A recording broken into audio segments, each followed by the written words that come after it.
हरे कृष्णा। हिंदू धर्म में एकादशी का व्रत सबसे महत्वपूर्ण होता है और माघ मास के शुक्ल पक्ष की एकादशी को जया एकादशी कहते हैं।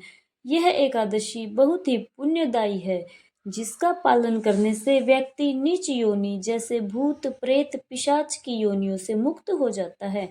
भगवान श्री कृष्ण ने इसी विषय में एक कथा भी धर्मराज युधिष्ठिर महाराज को सुनाई थी, जिसका श्रवण अब आप सब भी कीजिए।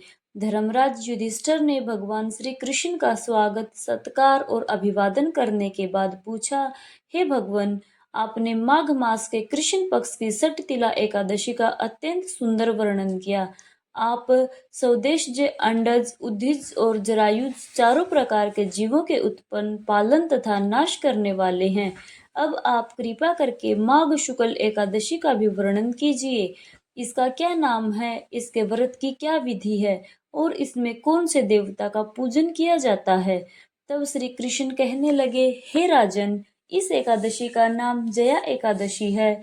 इसका व्रत करने से मनुष्य ब्रह्म हत्या आदि पापों से छूटकर मोक्ष को प्राप्त होता है तथा इसके प्रभाव से भूत प्रेत पिशाच आदि योनियों से भी मुक्त हो जाता है। इस व्रत को विधि पूर्वक करना चाहिए। अब मैं तुमसे पद्म पुराण में वर्णित इसकी महिमा और कथा सुनाता हूँ, ध्यान पूर्वक श्रवण करो। देवराज इंद्र स्वर्ग में राज्य करते थे और अन्य सभी देवता सुखपूर्वक स्वर्ग में रहा करते थे। एक समय देवराज इंद्र अपनी इच्छा अनुसार नंदनवन में अप्सराओं के साथ विहार कर रहे थे और गंधर्व गान कर रहे थे। उन गंधर्वों में प्रसिद्ध पुष्पदंत तथा उसकी कन्या पुष्पवती और चित्रसेन तथा उसकी पत्नी मालिनी भी उपस्थित थे। साथ ही मालिनी का पुत्र पुष्पवान और उसका पुत्र माल्यवान भी उपस्थित थे। पुष्पवती गंधर्व कन्या माल्यवान को देखकर उस पर मोहित हो गई और माल्यवान पर कामबाण चलाने लगी। उसने अपने रूप, लावण्य और हाव भाव से माल्यवान को अपने वश में कर लिया।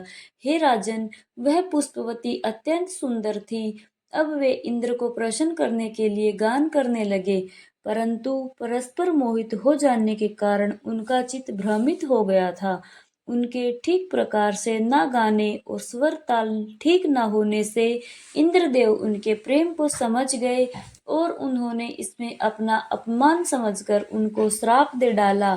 देवराज इंद्र ने कहा, हे मूर्खों, तुमने मेरी आज्ञा का उल्लंघन किया है, इसलिए तुम्हारा धिक्कार है। अब तुम दोनों स्त्री पुरुष के रूप में मृत्यु लोक में जाकर पिशाच रूप धारण करो और अपने कर्म का फल भोगो। इंद्र का ऐसा श्राप सुनकर वे अत्यंत दुखी हुए और हिमालय पर्वत पर दुख पूर्वक अपना जीवन व्यतीत करने लगे। उन्हें गंध, रस तथा स्पर्श आदि का कुछ भी ज्ञान नहीं था। वहां उनको महान दुख मिल रहे थे और उन्हें एक क्षण के लिए भी निद्रा नहीं आती थी।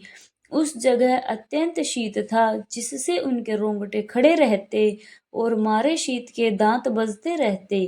एक दिन पिशाच ने अपनी पत्नी से कहा कि पिछले जन्म में हमने ऐसे कौन से पाप किए थे जिससे हमको यह दुखदायी पिशाच योनि प्राप्त हुई है।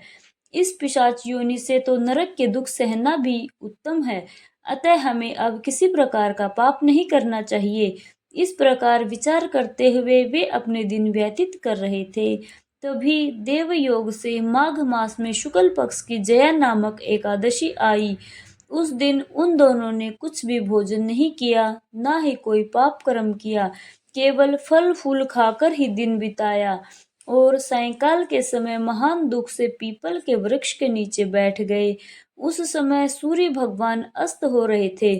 उस रात को अत्यंत ठंड थी, जिस कारण वे दोनों शीत के मारे अति दुखी होकर मृतक के समान आपस में चिपटे हुए पड़े रहे।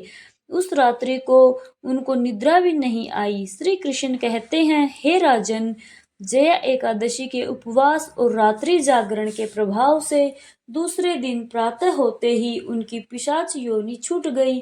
अत्यंत सुंदर गंधर्व और अप्सरा की देह धारण कर सुंदर वस्त्राभूषणों से अलंकृत होकर उन दोनों ने स्वर्ग लोक को प्रस्थान किया।